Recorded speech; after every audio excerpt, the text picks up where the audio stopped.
Hey there guys, how's it going? My name is Sumit Chatterjee from the Flow Zone Academy and I'm a flow state coach, which means that I help you feel better and perform better. Today I want to speak about how to enhance and optimize your creativity. Now what exactly is creativity? Creativity, the way Stephen Kotler describes it in the Flow Genome Project, is he says it's old ideas with new insight. And I really like that definition. If you notice the word because. Now, creativity is to cause something to exist, right? Why do you do what you do? Because. Why do you do what you do? Because. There's no justification other than to be cause. You get it? To be the cause and not the effect in the world.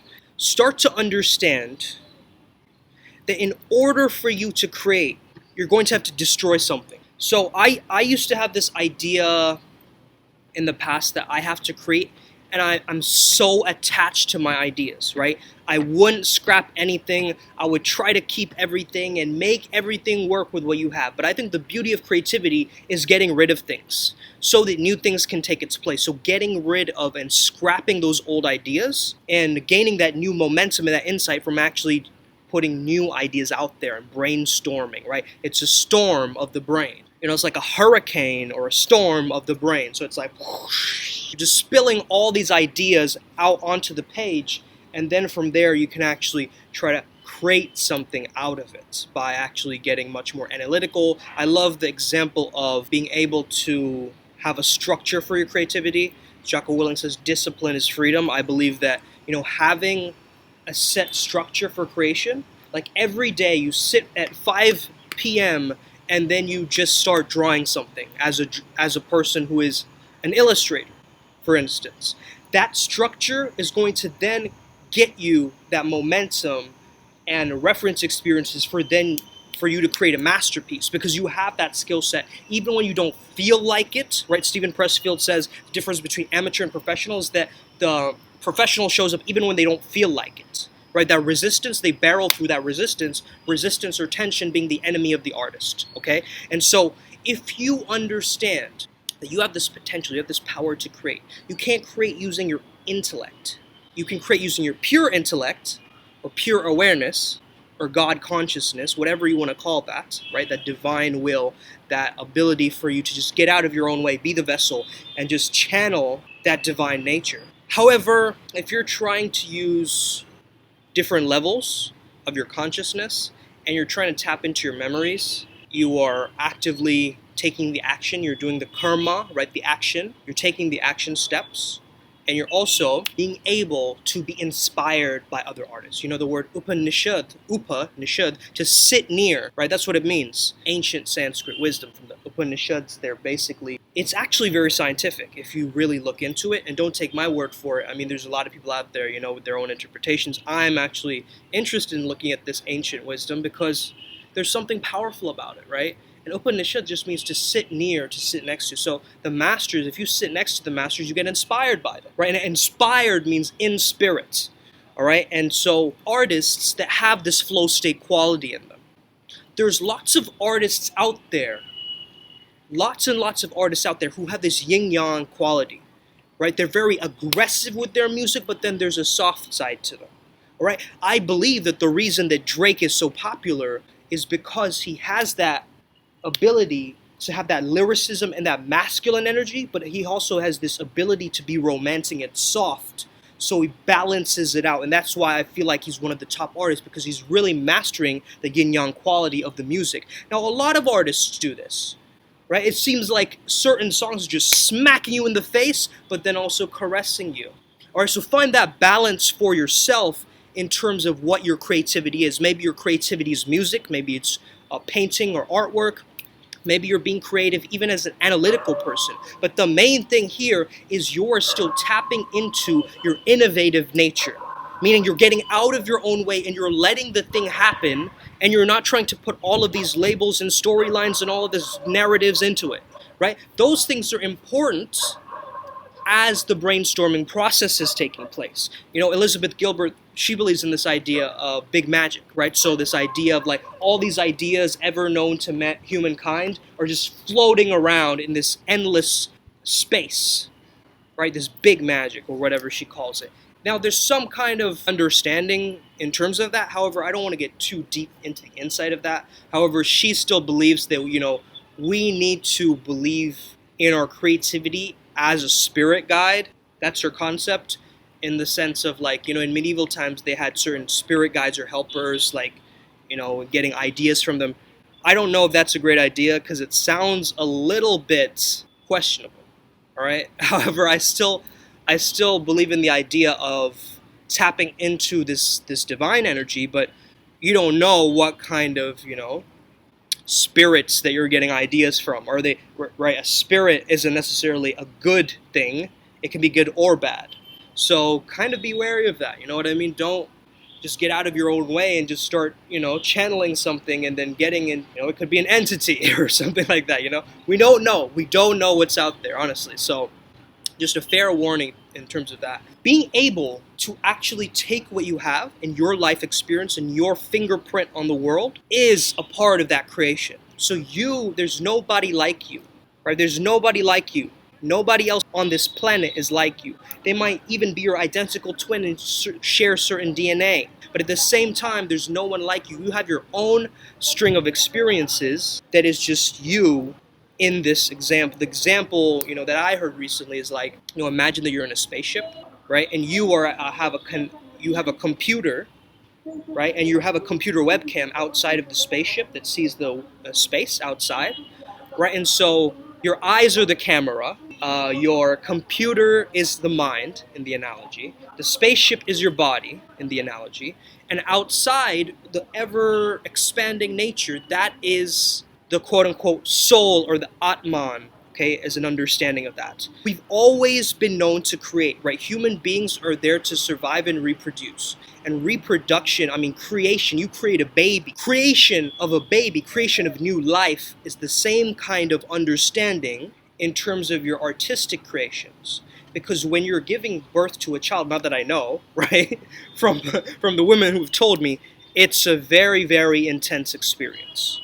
This pushing and just this struggle, or it's the same thing like the struggle phase, then you let go, release, and then you're in the flow state.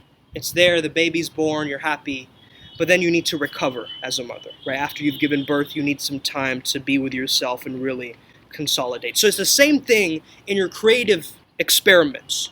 You're working really hard to write this song, you're putting all your effort in it, you're pushing. My homie Ivan told me this in a voice message the other day. He was like, think about this, right? Internal effortlessness and external effort. And I really like that idea. That's kind of shows the example of Wu in a very nice way for, in layman's terms. Really being able to understand that and not underestimate that. We often underestimate our capability to create. We feel like, oh man, what if people don't like it? What if it's not good enough? What if this happens? What if that? All of that is just mind chatter. Right? But even like you have certain artists out there, I believe this is a Van Gogh quote, but don't get me misquoted on this, but basically he said, if you have a voice in your head telling you that you can't paint, by all means start painting and that voice will disappear. That's such a brilliant example of this, right? We have a voice in our heads telling us we can't create because we, at 5 years old, had a negative experience for when we drew a dog incorrectly in art class and we got scolded, right? And so every single moment after that point, we did not push into that resistance, or we did not clarify and integrate and release that trauma, even if it was a mini one. That storyline that you're telling yourself, I'm not a good artist, I'm not good enough, that is a complete lie, because practice will make you good enough. You're actually sabotaging yourself by saying that, where you don't want to put yourself through the fire, and so you're justifying it like, nah, I'll never make it, I won't famous enough. Whatever your justification is, you're going to do that. However, if you just show up, if you just show up, if you just show up, if you just show up, if that is your standard, there's nothing that is going to get into the way of what you're doing. Even if you have the worst day in the world, right? Even if something goes incredibly wrong, you start off on the wrong foot, whatever it is, always have this ability to go blank slate and start again. As a creative, you want to incorporate this skill set of just being able to manage your time, manage your efficiency, and not get attached to the artist identity. My belief is this: look at all the creative people out there as examples, all right? You see creative people out there in examples, like in Hollywood, Bollywood, or you see these certain musicians or pop stars all these quote-unquote celebrities, all of them have messed up lives, right? Because they're so captured by their own identity of being a star that they get overwhelmed by that. And they're so wrapped up in that persona of who they're trying to play. And she talks about how there's a version of her that's like Catherine, I believe that's her real name, right? Catherine. And then there's this other version of her which is like Katy Perry, and how she can consolidate that. And you actually see her breaking down and crying to be able to experience that. And I know, well, she's gone through this whole journey, right? Being with Russell Brand, going through the process, being that California girl, pop star, but then she also has a real version of her, right? So it's this shadow artist self-persona created with the substance of the reality of who is, this woman. And that split mind, as a lot of artists face that, and it's important to recognize that, right? My artist self scripts, my rap self, my rap name, that's not me. Straight up, I recognize that. That's why I called it scripts.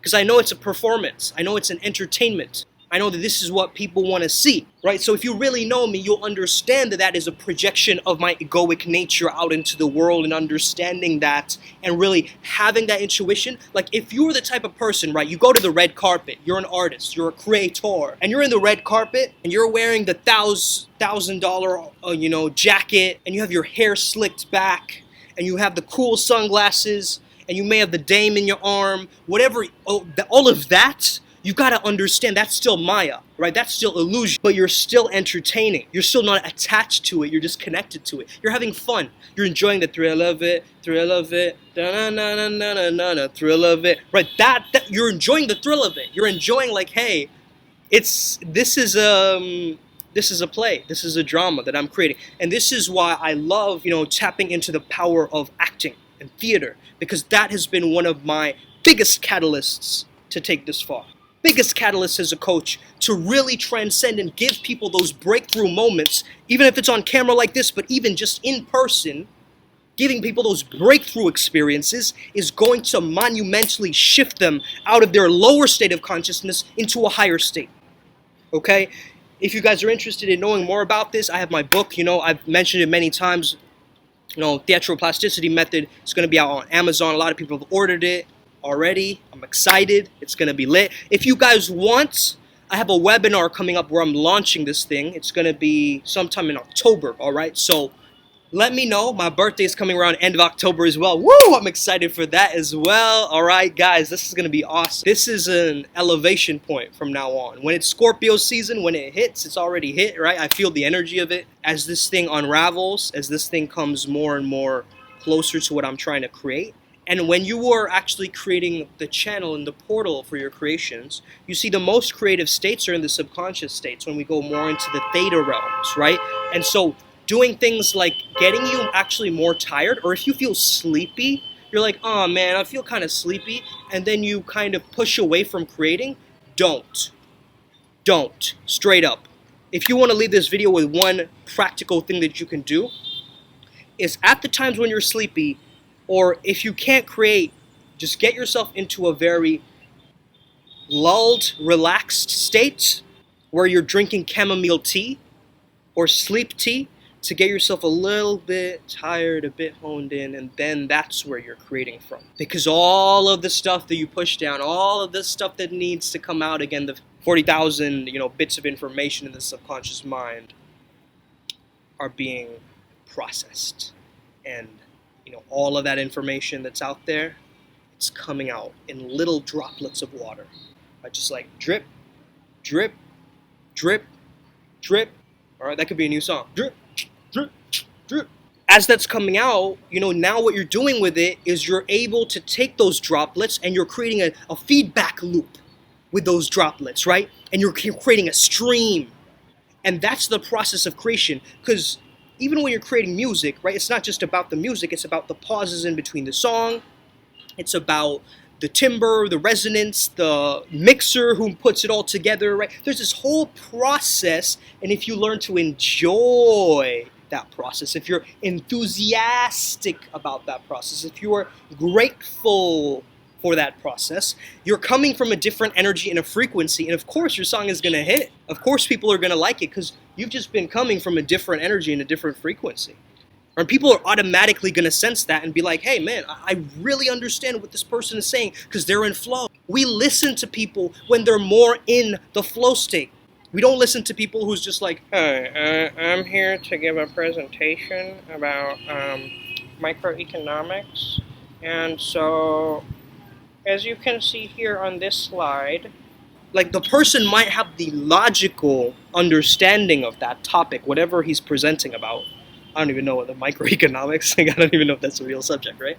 But I'm just giving you an example. Like, do you see that person, their mind, their body, their communication, their emphasis on words, their freedom, and how they're living their life philosophy? Is that coming across as deeply genuine and authentic? Or does this sound like this guy has tried to memorize something and is just presenting it to you? That's going to come across. That comes across in my videos as well. I noticed that too.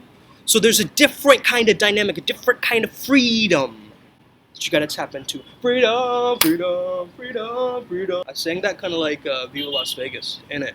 But anyway, that guy, right, he's not enthusiastic, he's not excited about the process. So biggest thing about creativity, be excited. Make yourself excited. This is about state management, right? This is about state optimization. So you have a state that's within you. It's just waiting for it to claw itself out, but you've suppressed it and you've given yourself all of these barriers and all of these layers for you to not do the thing. Right? Every single excuse comes up when you feel like, oh man, finally, today's gonna be the day where I finally put my song out on SoundCloud. And then you don't do it. You said you were going to do it, and then immediately 1% of your self-esteem goes bloop down. And you feel sorry for yourself, and you're like, yeah, I'll do it next week, you know. You have to be able to push yourself to a certain kind of a standard. And that's not even a physical, societal standard. No, this is a spiritual standard. This is a peak experience standard. Because only through the microflow, you get to building that up to having a peak experience in a macro flow, where you're like, whoa! Oh my goodness! How did I get here? What? That's what we're all looking for.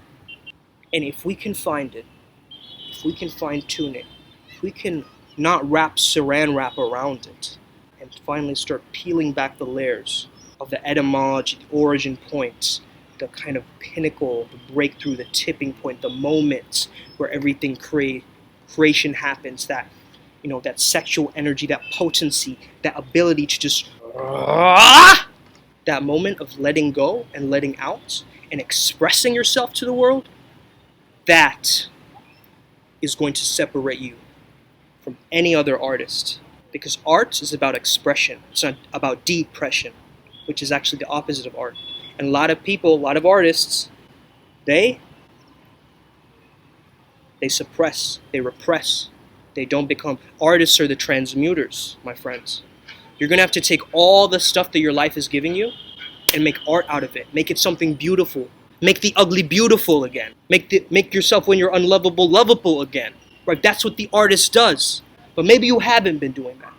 So let this video spark some life into you and remind you that today is the day where I set myself free. Have an amazing day. May the flow be with you. And stay legendary.